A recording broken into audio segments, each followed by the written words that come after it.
Hello and welcome to Never Thought to Ask, the Senior Narratives. I'm Tani Hall, and today we have Matekino Campbell in the guest chair, and today we're going to give her an opportunity to answer some very fun, never thought to ask questions. Auntie, welcome. Thank you. Thank you for having me in your lovely home. Without further delay, we'll get started. Okay, first of all, let us know where you were born. I was born in Arawa here, Waikato, on the 27th of the 11th, 1947. Let us know about your parents and grandparents growing up, your family in Arawa here. Were you there the whole time, or? My mother was from Taranaki. Her name is Rangiwhaia Weston, and all I can remember is that being a youngie, I used to go backwards and forwards from Taranaki to Waikato. We didn't actually live at the homestead. I never lived there at Dad's homestead, which is Waingaro. He was a shearing contractor, a scrub cutter. He just did all contracting work, and we sort of went from town to town. So I wasn't really brought up in Arawa here. So probably wherever the work was, Yeah. that's where your family moved to. Mm. What is your earliest memory? My earliest memory, I was 3. My mother and my first cousin and 3 kids were in the car. And we went up this hill and the car stalled and came down, and it was just a big drop, and we went over the edge. Whoa. And it was just a straight drop. So what happened there? I just remember my mother telling my cousin to climb over her. It was only one 2-door car, one driver's and a passenger. So she had to climb over my mother to get out the car through the window, and because my mum couldn't get out, the car would have gone. So she waited the car.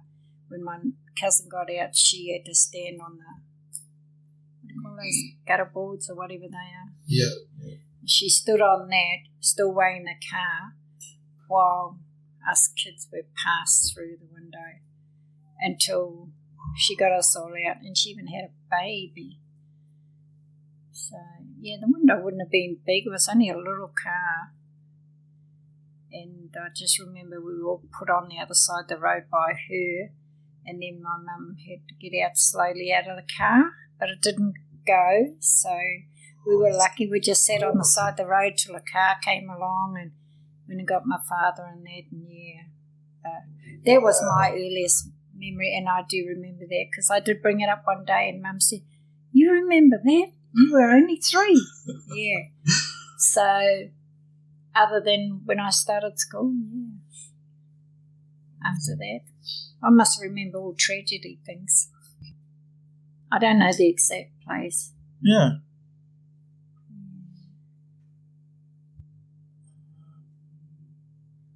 Did you have any nicknames growing up? Oh, too many.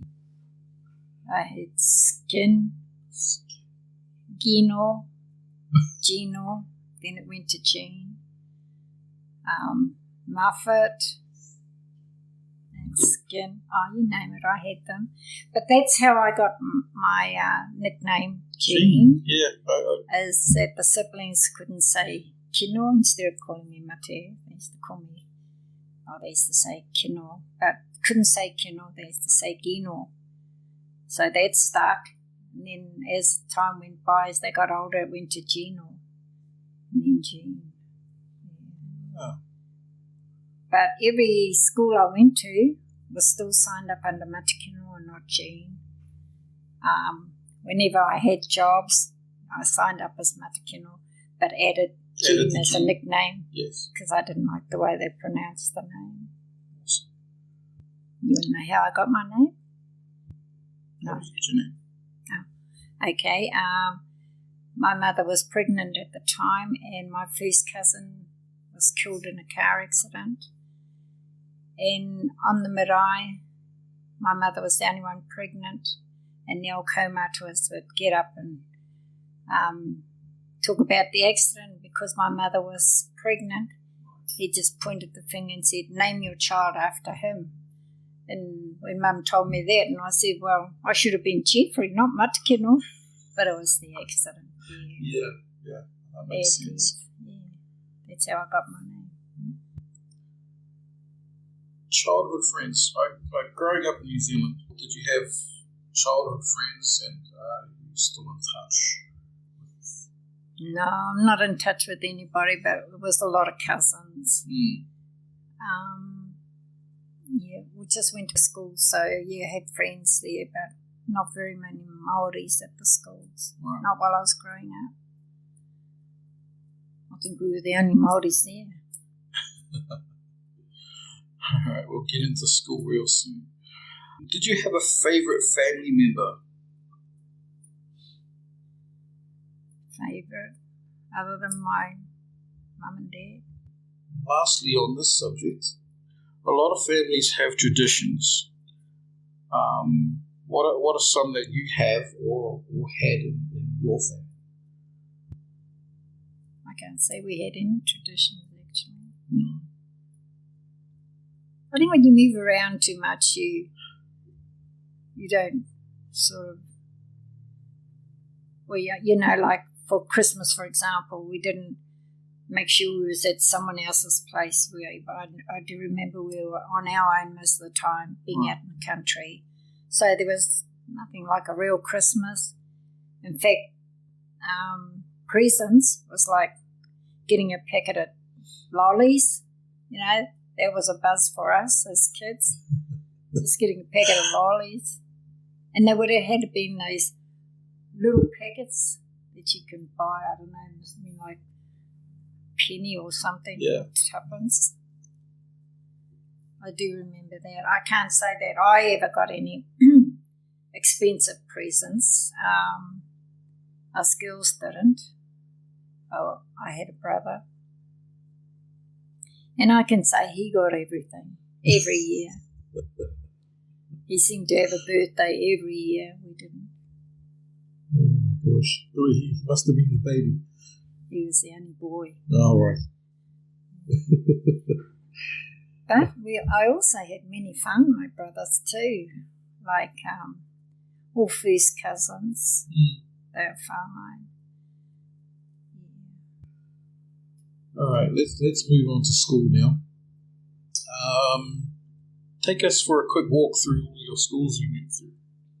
Okay, my first school was Tuhua in the King Country, and then Otangiwai, and then from there I ended up in Taranaki, going to one school, and then back to Matri. We ended up in Matri or Matiere, and Ohura. Yeah. And then we ended up by living in New Plymouth. Actually, I've lived all around the Motu in Taranaki.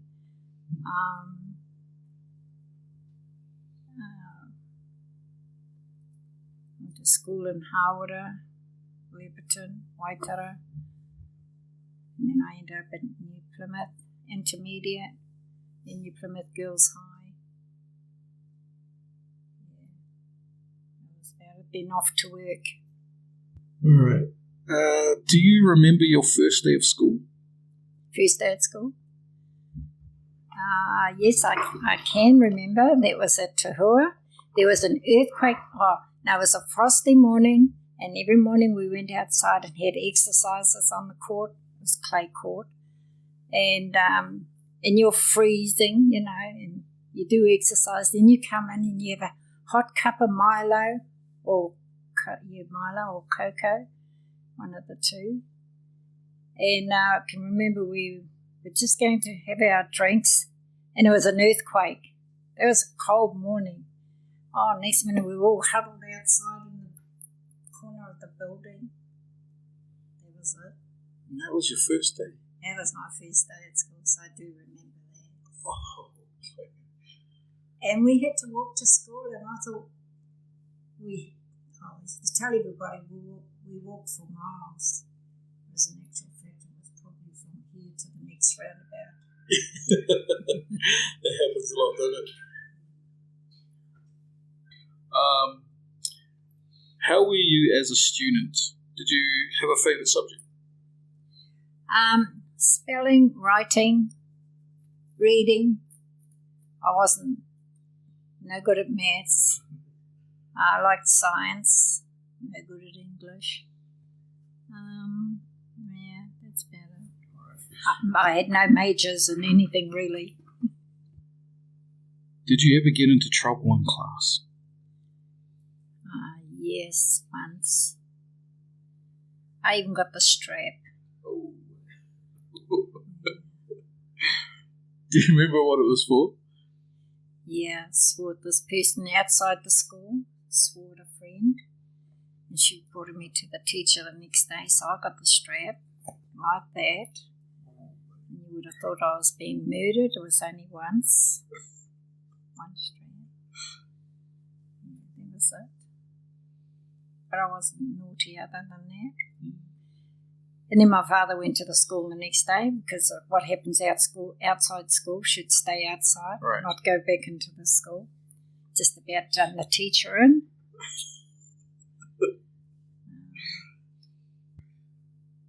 Right. Every school had one. Who was the meanest teacher you encountered in your schooling life? No, I can't say I had mean teachers. But I was mean. You were the mean one? To them. Yeah. Moving right along. Did you have any mentors or idols, people you held in high regard, or someone during the schooling life that you more or less just learned the most from? Probably not much. I wouldn't say much about school, but mostly my cousins. Like I was only young, but they used to favour me, I suppose. But I think I learned things from them.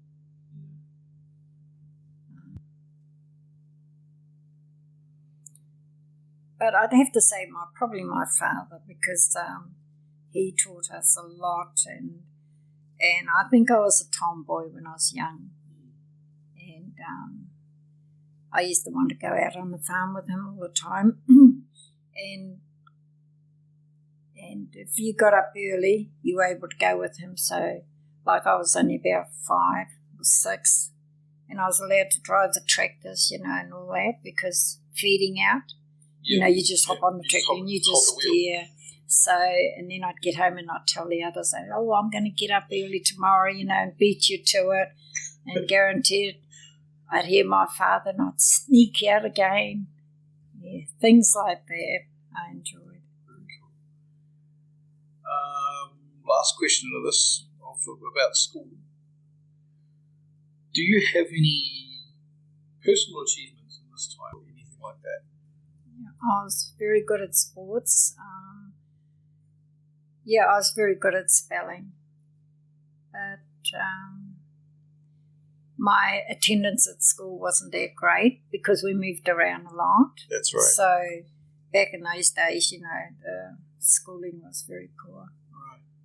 So I can't say I didn't get any diplomas or anything or certificates. Well, I did, but not worth talking about. Well, I did say no matter how insignificant. I'll keep going.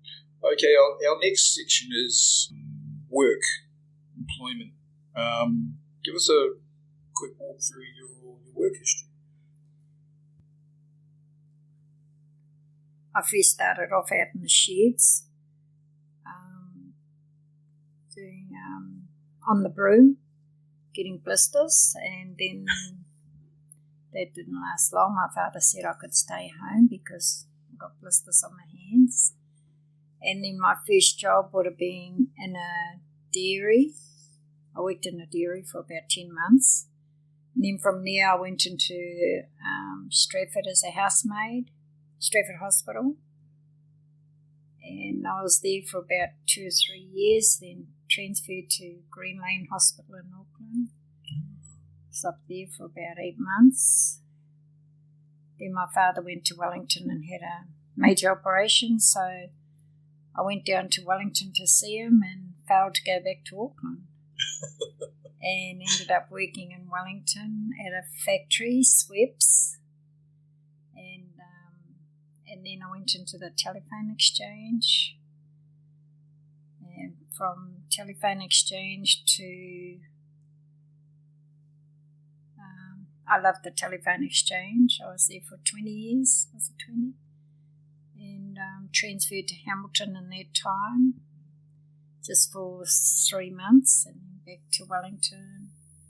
And then Wellington was closing down, so I was the first one to take severance. We were all offered severance.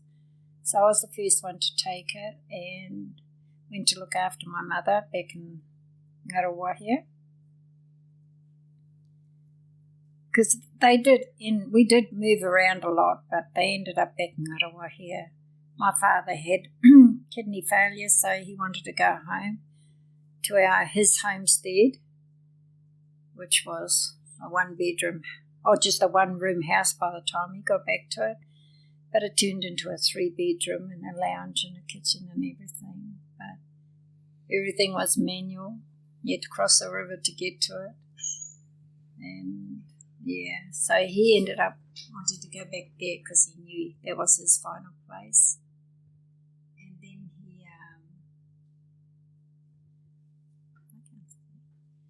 then he died, and then I went back to look after my mother after when I finished work.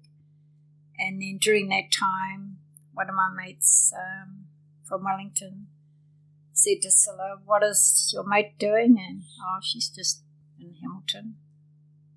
So he said, "I'll tell her there's a job here for us." I went back to Wellington and worked for a chartered accountant and as a receptionist. So I was there for 13 years and then decided to come over here. Out of all of that, what was your worst job?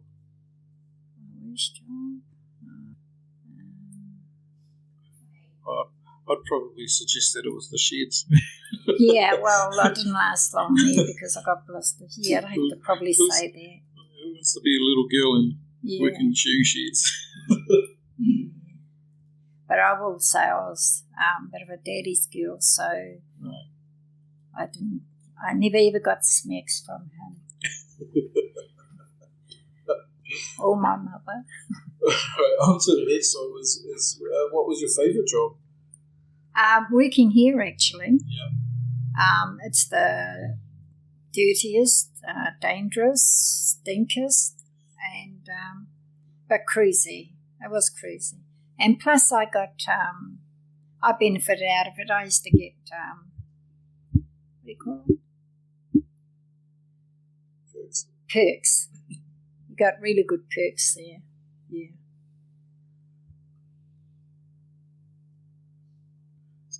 Through all of that, do you have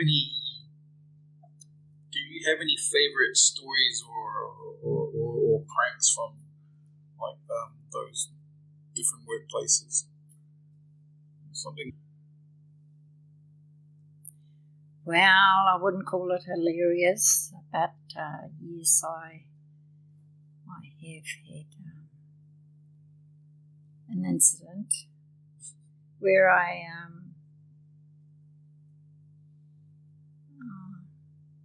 my boss, he was just a supervisor, I suppose, he reported me, and I was so angry at him that I thought it was a petty thing to report me for, that I cursed him.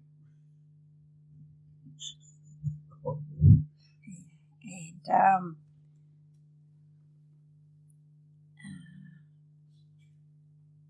true story. I cursed him.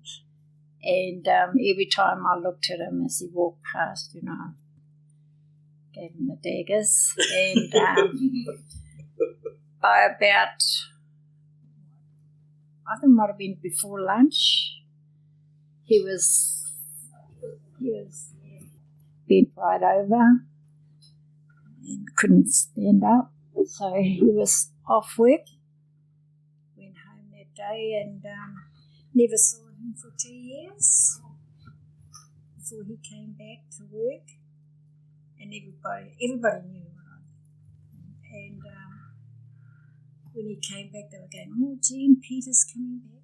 What's he going to do?" And this is me. I said, "Welcome him back, of course." And I did, and that was good. He was good about it. Oh, that's good. We were good friends. Very petty it was.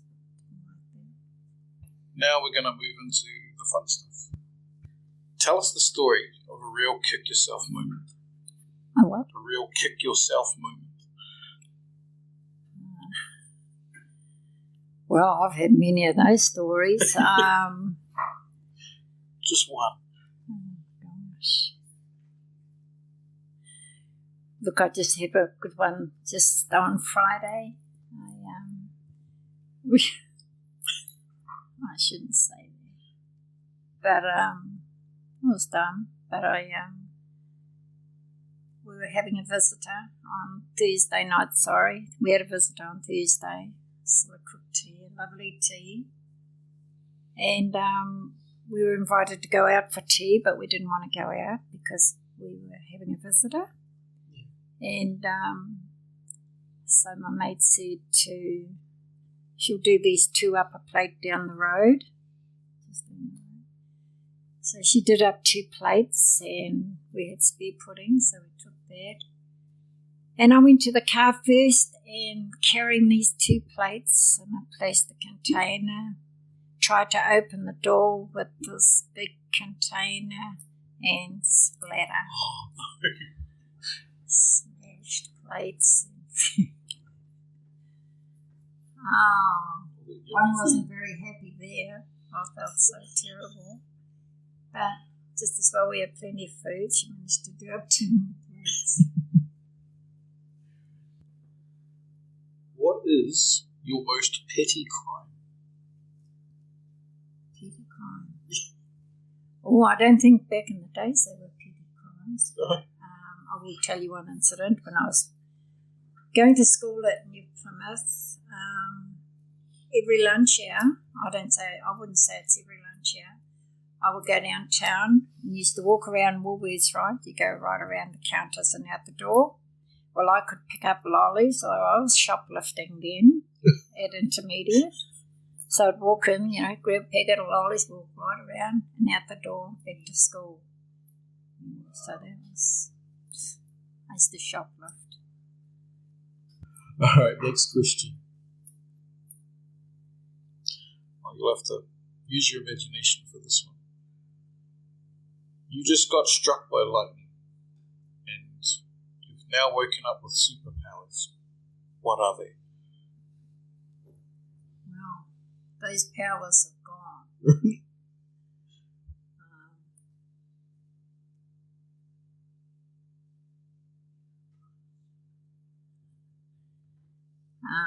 No, I haven't got superpowers, but I will say that I rule the roost. You go, boss lady. Alrighty, moving on. If Hollywood movie directors knocked on your door tomorrow and going to put your life story in a movie, who would you want to play you? Hell.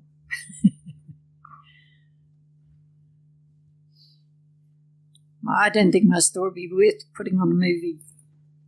They're at the door. They're like, we've got it. I'll just say you got the wrong house. She doesn't live here no more.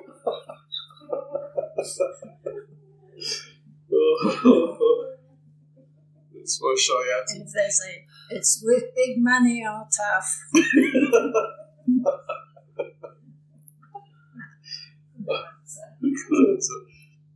All right. Everyone has a song or two that is close to their heart, as sometimes the lyrics can match life events or specific moods experienced during the time. Perhaps even a fond memory. Give us one or two of your favourite songs that are near and dear to you. Well, actually, my songs are in here. They don't come out here. Just in case you're going to ask for a demo or 2 lines. Oh. Not going to happen. A name and artist would have did just fine. Oh, Al Green was my favourite. Nice. Which one? What song? All of them. All of them? Yeah, I'm going to say all of them because I had all his LPs, 16 LPs I had. Cool. Moving on from the fun stuff, we're going to go into a section I call Then and Now. Next question is, what is something from our past era, or, well, your past era, that they should bring back? Something they did away with that they perhaps. Well, all I can say there is that the government sucks. They're the ones that they do suck. I think it should be an eye for an eye now. Well, I shouldn't say an eye for an eye, but many times like these terrible things that just go unnoticed and are left there. I think our system sucks, full stop. Have you ever broken a habit? What was it? And what were the challenges you faced? Broken a habit. Maybe I could just say, like, I did have a habit of drinking, so that's gone by the way.